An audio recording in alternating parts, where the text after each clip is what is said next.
You've got to be willing to go and see. Put down what you're doing right now and go to where God is and to see what God has to show us. So there's a lesson. Lesson number 1, no night is so dark as to stop the light of heaven from beaming down some angels of hope. Any of you came here tonight thinking that you're just in a darkness there's no deliverance from? That's not true. God has in store for you an angel of hope. That's lesson 1. Darkness and light. That's what we have Christmas with shepherds. That's what happens. And there's also a second thing, separation and fellowship. Sometimes to be a shepherd means spending time in solitude alone, away from family and friends, alone. They were like long-distance truck drivers. No hope of being home anytime soon. They're like football widows. You know, when football season starts, you'll see them again, but it won't be until spring. They're just gone somewhere else. They're like those wonderful folks that right now tonight are working the night shift somewhere. Isn't it amazing if something breaks, you can always call and somebody answers the telephone somewhere in this world.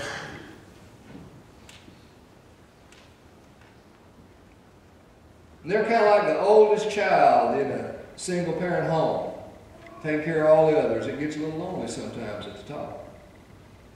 Or they're like a soldier on guard duty. Last year on Christmas Eve, I was in Ramstein, Germany with the troops. Kind of lonely there. On Christmas Eve when you're wounded in a hospital. I'm thankful tonight that we have American troops that are willing to guard through the night. Amen. Now some of them are kind of like old George Bailey too. He never got any praise for what he was doing, but he had a duty to do too, didn't he? In a wonderful life. Their isolation either shapes a strong character around them and allows them to develop a personal faith, or it will send you into a deep, deep depression. The shepherd learns coping skills for creating stories and dreaming dreams and becoming a warrior of one. His whole sensory system has to be turned on at all times during the night. You never know when the big bad wolf's coming. You never know about those sheep either, because sheep are notoriously dumb.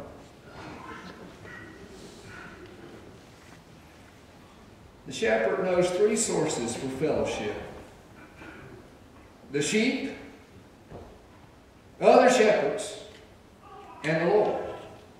Now, a good shepherd, Jesus said, knows the sheep. He knows the lead sheep, the alpha sheep we'll call the sheep. The one that when he turns his head and says, let's go this way, they all go this way.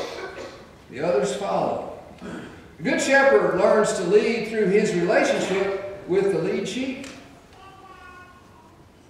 They work together and they become a team, and they look for good places of nourishment and safe havens of rest. He knows their behaviors. He knows their characteristics. He knows them from birth. He has carried them. He has coached them. He has defended them. He has more than once said, "You are dumb sheep." He gives them names. He counts them at night. And he endures illnesses with them. He is with them when they die. His attention to the sheep naturally brings him in relationship with the shepherds. They must learn to negotiate the buying and selling of their sheep. They must share the grazing land, and they must share the water holes. They pass along their knowledge to the young shepherds. And if they're wise, they glean wisdom from the old shepherds. They must make adjustments as climate changes and as adversity strikes. They share their songs and they share their culture around the campfires of the night. They bond together to protect themselves from all sorts of enemies. Finally, the real shepherds turn to God. Be kind of sad if all you had to trust in was sheep that are, what? Sheep. Or shepherds that might actually betray you sometimes. The shepherd must learn to have a relationship with God, and that gives him true solitude. David wrote well of the shepherd that took care of him even in his adversities. Even when he was not the man he needed to be, he knew he had a shepherd.